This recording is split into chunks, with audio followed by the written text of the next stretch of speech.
Buttigieg responds to Ted Cruz on racism in highway design. Glasgow, Scotland, Secretary of Transportation Pete Buttigieg told Yahoo News that systemic racism in the design and location of highways in American cities and suburbs continues to adversely affect low-income neighborhoods and communities of color. Responding to criticism from conservatives, including Senator Ted Cruz, Republican Texas, regarding comments he made on Monday, Buttigieg said in a Tuesday interview that racism and segregation in road building are not ancient history or a figment of liberals' imagination, as some on the right contend. There are many well-documented examples of this happening, from the 20s and 30s, 40s, 50s, 60s, 70s, and sometimes we have to be on the lookout for issues that are happening in our time, he said. In what year did somebody create this problem?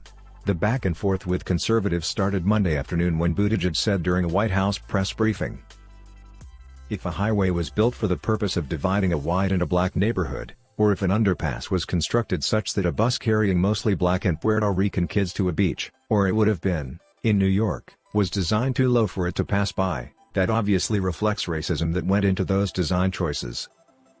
The tendency to build highways in neighborhoods with lower incomes or higher proportions of people of color, sometimes acting as de facto racial boundaries, is well established, and it is one reason that pollution and illnesses such as asthma are more prevalent in those areas. The specific example Buttigieg referred to, about underpasses that were too low for buses, comes from the parkways in the Long Island suburbs of New York City.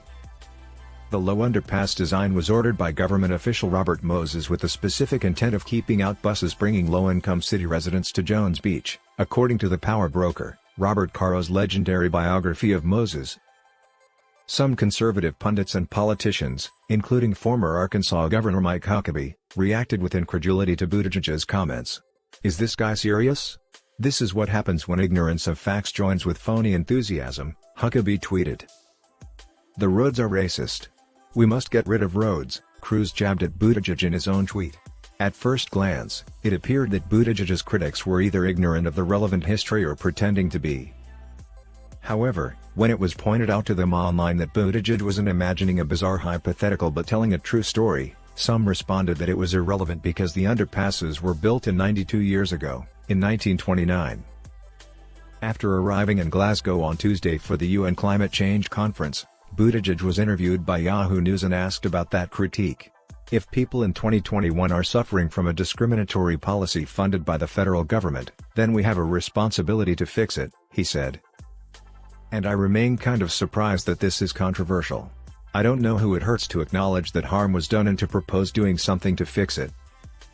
Buttigieg was also recently attacked by conservatives including Fox News' Tucker Carlson for taking 4 weeks of parental leave to care for the twins he and his husband, Chasen Buttigieg, just adopted. His son, Gus, was hospitalized last week, but he told Yahoo News that he is now doing well.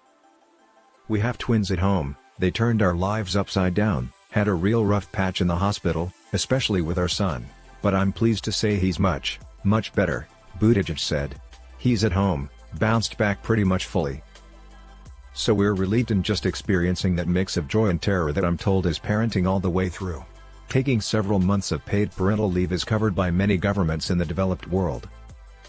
President Biden has proposed to mandate paid parental leave availability for U.S. employers, but it, like most of Biden's agenda, is at risk of being removed from the budget bill, known as Build Back Better, due to unified Republican opposition and the objections of Senator Joe Manchin, D.W. Virginia. "I remain hopeful we'll catch up to the rest of the world on this," Buttigieg told Yahoo News. Buttigieg said the Transportation Department will announce new policies on Wednesday to reduce the carbon footprint of shipping and aviation. "Everybody gets how an electric car works, it's not as clear how you get carbon out of the aviation sector," he said. "That's why we need to make sure we're driving research not just in alternative forms of propulsion, whether it's electric, hydrogen, that can move us out of the fossil fuel era in the long run, but also in the nearer term, what's called sustainable aviation fuels. These are jet fuels that you can put in an airplane today, that's used to taking normal jet fuel, but has been produced in a different way and has dramatically lower life cycle emissions. So we're going to be recommitting to the development and growth of what are called SAF, sustainable aviation fuels, and it's an example of something that is going to be much more effective if we do it with international partners." Sustainable aviation fuels are made from sources such as cooking oil and food waste. On the electric airplane front, Washington Governor Jay Inslee boasted during an event in Glasgow on Tuesday that fully electric planes are now being built in his home state. Buttigieg's arrival in Glasgow comes on the heels of his being handed significant funding for rail, mass transit and roads in the infrastructure bill just passed by Congress.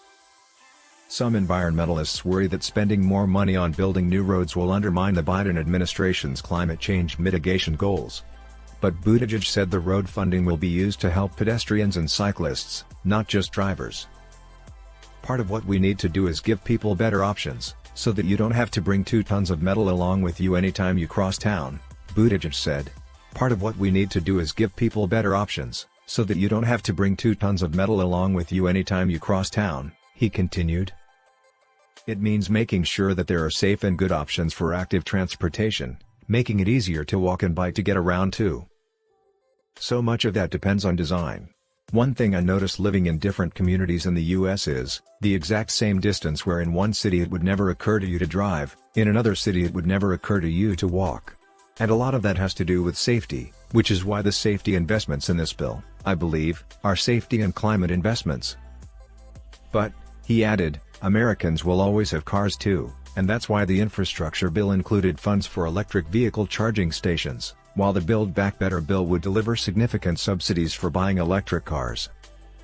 If Buttigieg succeeds at expanding electric vehicle deployment and making roads safer for different kinds of users, he will definitely cut into U.S. greenhouse gas emissions, of which transportation currently accounts for 29%. The largest share of any sector of the economy. Every transportation decision is a climate decision, Buttigieg said.